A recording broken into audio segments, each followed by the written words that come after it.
necessarily an option. We skipped them.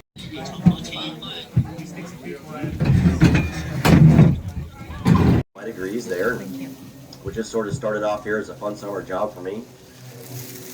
35 years later, it's still a fun summer job for me.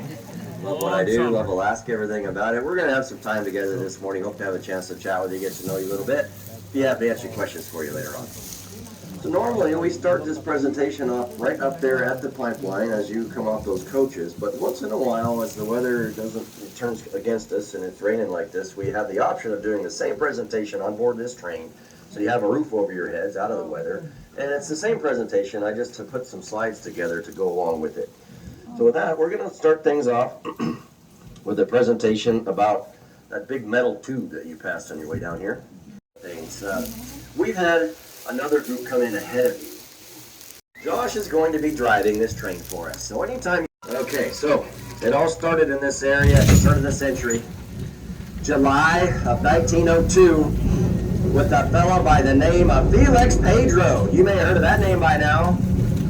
He was an Italian immigrant, a coal miner, that discovered gold on a little creek about 6 miles east of us, as the Raven flies. And it was that discovery that launched a massive stampede of thousands of folks coming up from the States and the Klondike, Canada, in search of that precious yellow metal.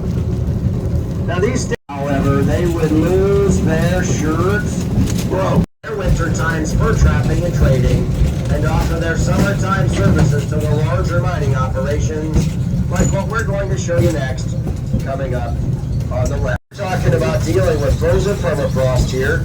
If it's allowed to warm up and thaw out, it essentially just turns into a bunch of mud, and you've got a great risk of cave-ins that way. So when the summer times will come, they seal these shafts off to keep it nice and cool down there. Lowering one of these iron muck buckets down the shaft, they don't load the ore cars into these buckets. Hoist the buckets back up, run them along these cables like you see, up to that pole, called the gin pole.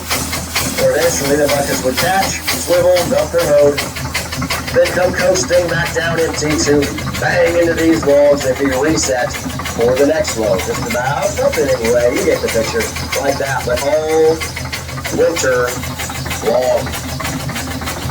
And therefore those piles would get really big, so they would safety in the summer times when they seal the shafts off to try to keep it cool down there. A lot of times they slough off and cave in anyway, or more typically, because the tunnels are below the water table, they'd often fill up with water and then freeze solid. They'd have to start all over again. It wasn't very efficient.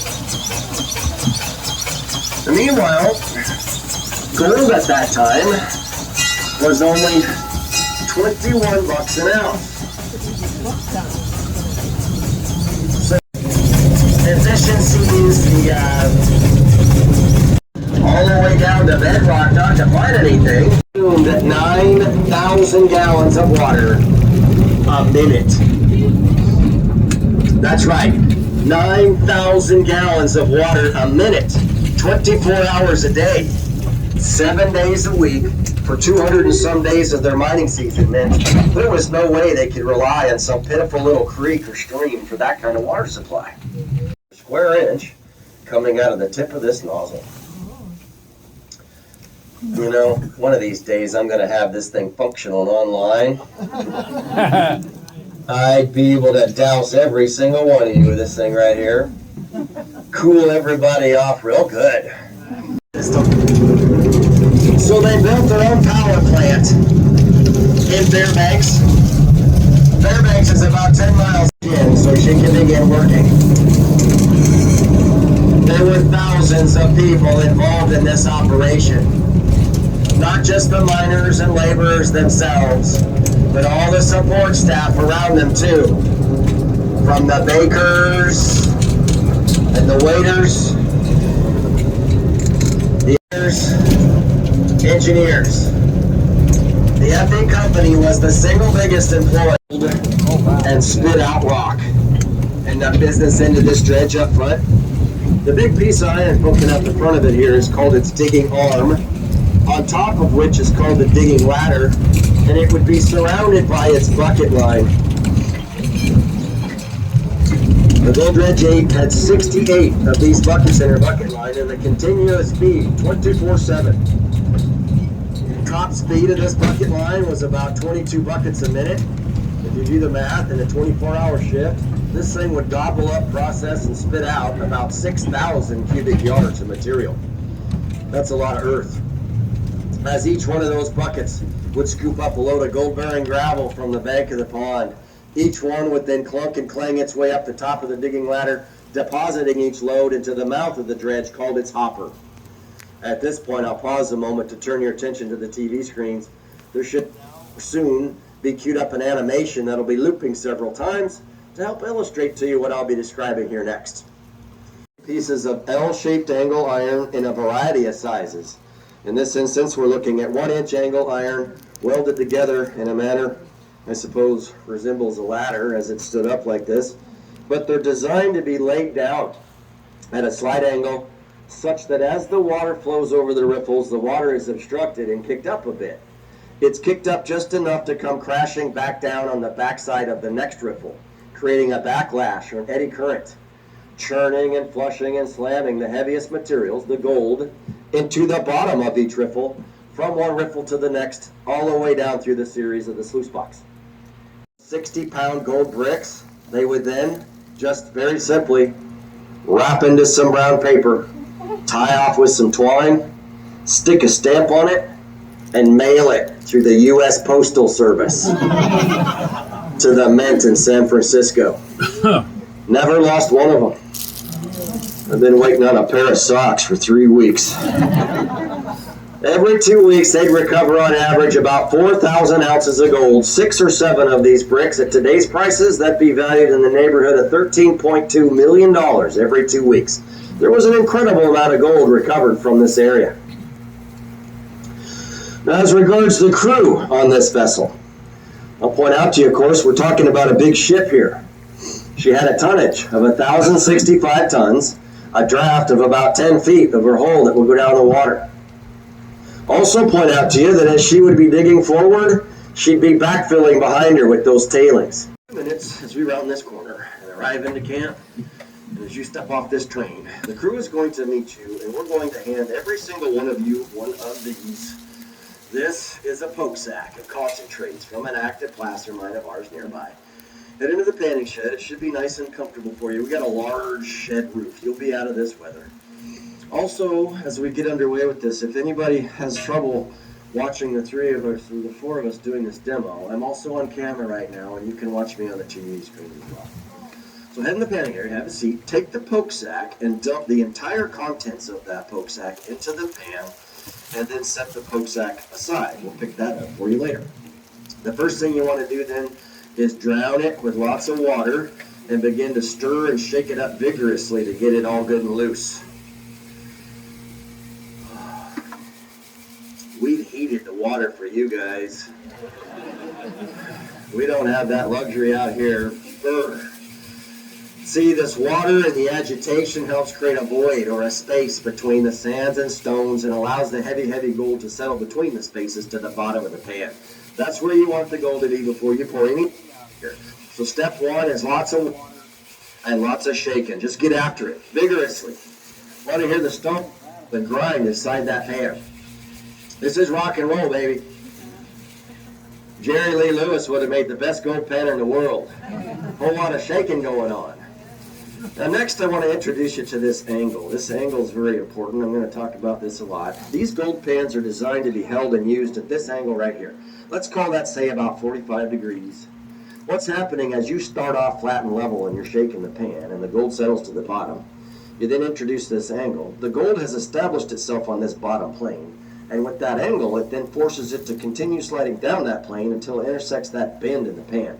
That is now the absolute bottom of the pan. It's easier to grasp this if you look at it from underneath. With this angle, the gold slides down this plane to that point right where the water's dripping. Note that this point is lower than the lip of the pan. The gold is stuck right here. It cannot leave the pan. I also call this spot the pocket of the pan, and you might try to visualize how it makes like a wide letter V, and we're settling the gold into the bottom of that V. So we don't want to pan flat anymore because that scatters the gold all over the place and you have no idea where it is. If you keep it at this angle, however, it then settles to that one spot, literally the tips of my fingers. You now know right where it is, and you can more easily control getting rid of the sand on top of it. So we do not pan flat. We keep it at this angle at all times throughout the rest of this process. We keep the angle at all times. Let me hear you guys say that.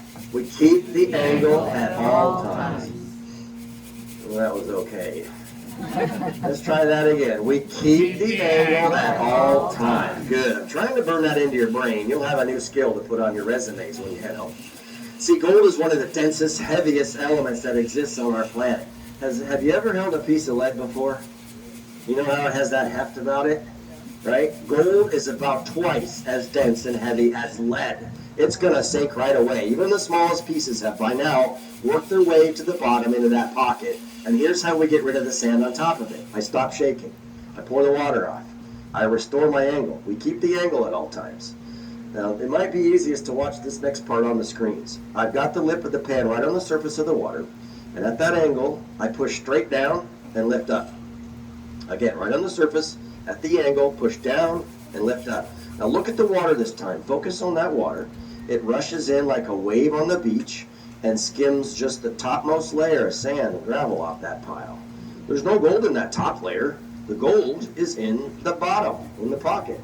So we're just going to repeat these two steps. Step one is I shake it at the angle. That settles the gold into the bottom. Step two, I go back to the beach. Same angle, right on the surface, push down, lift up. I dip it at the beach 3 or 4 or 5 times and repeat until we're down to a tablespoon or 2. Now, a few words of caution. First of all, we don't want any big stones, just the biggest ones. I keep my angle, I rake my fingers through that pile, drag any big one. I just have this one culprit this time. The bigger stones tend to disrupt the beach wave we're trying to make. So any big ones I rake to the top. You can rinse them off in the pan, make sure they're clean. You can set those big stones into the tub or throw them in your neighbor's pan. Let them deal with that over there. Back to step one. I'm shaking it at that angle. Step two, back to the beach. Same angle, dip it down and up 3 or 4 or 5 times and repeat. Now another word of caution. If I turn this pan around facing myself and I begin to pan at myself like this and I'm getting after it, what do you suppose is going to start to happen? You're going to splash water all down your britches. You'll thank me later, pan away from you into the tub. Another thing I see, folks tend to want to pivot the pan like this. Okay, that's rocking the boat way too much. That's all the different angles. We just want one angle, 45 degrees. I shake it at that one angle. I dip it at that same one angle. And then finally, I know folks tend to lose their patience with this and want to think that they can speed things up by combining these steps together. It's important to shake at the angle. That singularly is what puts the gold in the bottom, in that pocket. But that's it. It's important to dip it at the beach. This is how we get rid of the sand. Try to avoid the temptation of doing both at the same time. And what I mean is, if you're sitting here shaking the sand and you're shaking it out of the pan, you're shaking everything in that pan. You're shaking gold away too. If you're shaking sand away, you're quite likely shaking gold away too. This method, by contrast, dipping it gently at the beach. If you look at it again carefully, the water here is only affecting the topmost layer of that sand pile. The gold remains nice and stable and steady underneath it in that pocket. So here I'm shaking it, step one at the angle. Here I'm dipping it, step two at the beach in that angle. One or the other, but not both at the same time. All right, so when you get down to a tablespoon or so, right about there is good enough. Here comes the final step. I reserve enough water to immerse that pile fully. I then reverse it and put the water at the bottom. As if this water were a little marble now, I'm going to gently roll that water marble over the sand and bring it back to the bottom. It brought a bit of sand with it. I roll my marble again, back to the bottom. More sand drifted down. The sand is light. Ignore it. Keep your eyes up here for things that don't want to move. That gold is dense and heavy. It's on the bottom in that pocket. We're now opening the pocket. Eventually, all the light sands and stones are going to drift away to the bottom, and that heavy, heavy gold remains behind.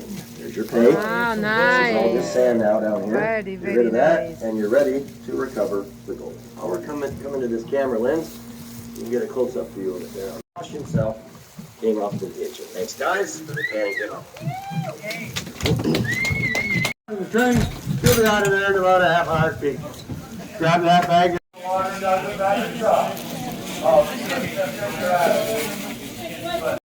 this building here.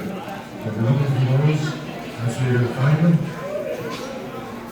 If you're looking for gold, $500 an ounce today.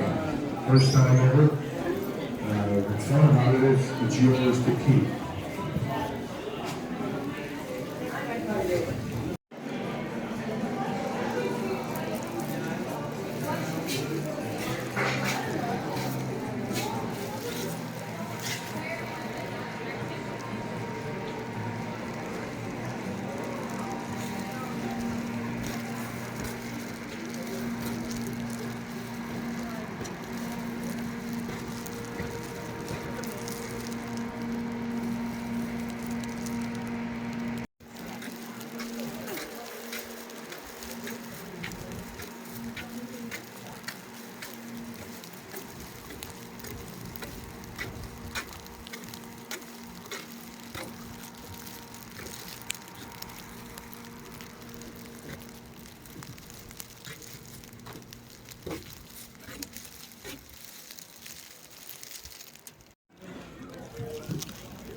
I thought, wait, my hands are cold and cold A all little more history for you.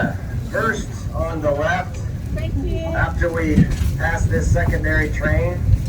And by the way, the train that we're on is electric. We've got 9,000 pounds of batteries up front of this engine that we charge up every other night.